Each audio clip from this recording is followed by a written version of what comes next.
Good morning viewers, land সলিউশনে স্বাগতম। চলে আসছি আর একটি নতুন ভিডিও নিয়ে। তো আজকের ভিডিওর বিষয় হলো জমির হিসাব। তো আমাদের সবারই কম বেশি জায়গা জমি থাকে, 1 কাঠা হোক আর 10 কাঠা হোক থাকে। তো এই জমির যে হিসেব, সেই হিসেবটা আমরা কি করে বুঝবো বা কি করে জানবো, সেই বিষয় নিয়ে আজকে আমাদের ভিডিও। এখানে দেখো, আমি এদিকে হেডিং এ দেওয়া আছে, এদিকে দেখো শতক বা শতাংশ, কাঠা, বিঘা, একর।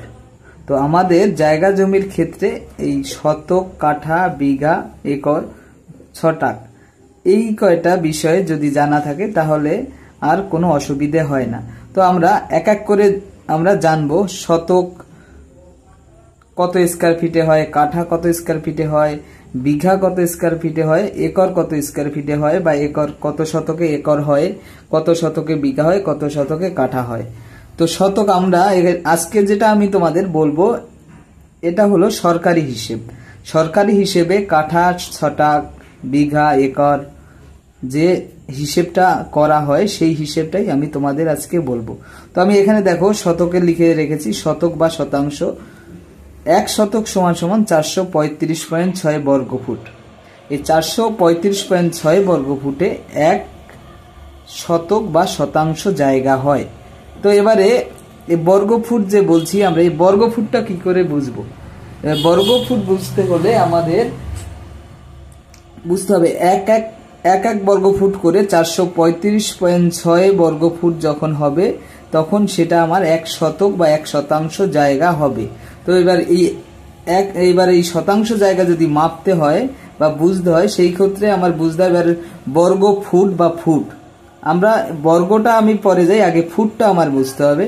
ফুট আমার বুঝতে হলে আমরা জানি সচরাচর আমরা জানি 12 ইঞ্চিতে 1 ফুট। দেখো এখানে আমি একটা স্কেল দিয়ে দেখাচ্ছি। এই 1 ইঞ্চি 2 ইঞ্চি করে এই যে স্কেলটা আছে আমার সামনে, এই স্কেলটা থেকে দেখো এখানে এই যে 12 ইঞ্চি আছে, 10, 11, 12। এই 1 ইঞ্চি 2 ইঞ্চি করে 12 ইঞ্চি সমান সমান এখানে 1 ফুট। তো আমি এখানে একটা ছক আঁকছি, দেখো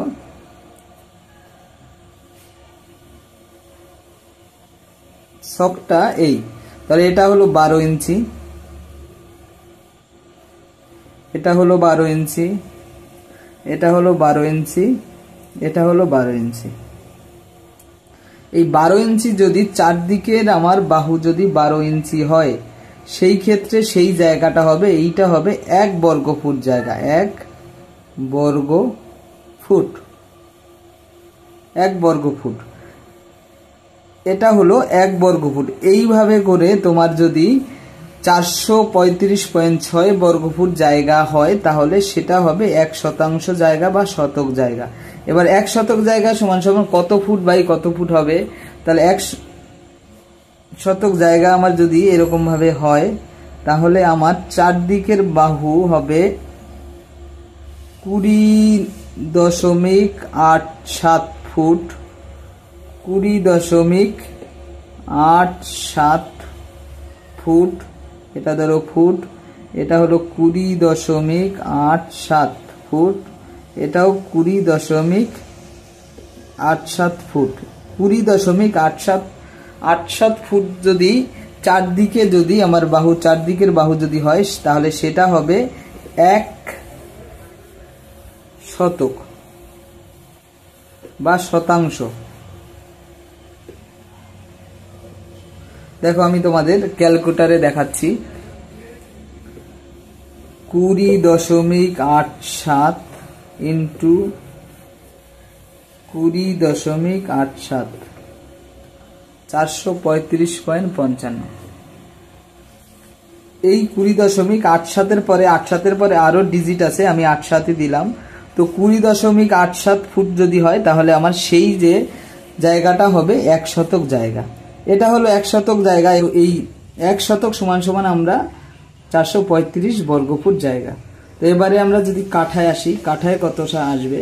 তো 1 কাঠা, 1 কাঠা, 1 কাঠা সমান সমান 1.65 শতক।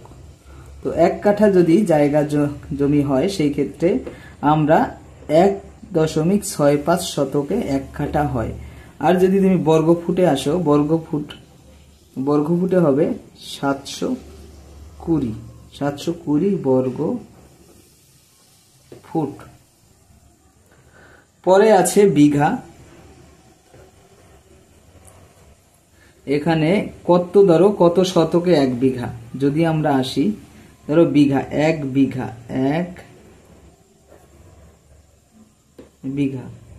সমান সমান 33 শতক। 33 শতক সমান সমান 1 বিঘা। পরে আছে আমার একর। 1 একর সমান সমান 100 শতক। 100 শতকে 1 একর জায়গা হয়। তো জমির হিসেবের ক্ষেত্রে এই যে আমি যে 4টে তোমার হিসেব বললাম, এগুলো খুব জানা জরুরি। এগুলো জানা থাকলে তোমাদের আর কোনো অসুবিধা হবে না। এবার আর একটা পরে আছি, আমি ছটাক দিয়েছি, ছটাক। তো 1 ছটাক, 1 ছটাক সমান সমান 45 বর্গ ফুট জায়গা। 1 ছটাক সমান সমান 45 বর্গ ফুট জায়গা। পরের পয়েন্ট, এবারে কত ছটাকে 1 কাঠা হয়? তো 16 ছটাক সমান সমান 1 কাঠা বা 720 বর্গ ফুট। এই হলো টোটাল জমির হিসেব। তো এই হিসেবগুলো যদি জানা থাকে তাহলে আর জমির ক্ষেত্রে কোনো অসুবিধে হয় না। তো এই ছিল ভিডিওর মূল বিষয়। তো ভিডিওটি যদি ভালো লাগে অবশ্যই সাবস্ক্রাইব করবেন আর সঙ্গে থাকবেন। Thank you.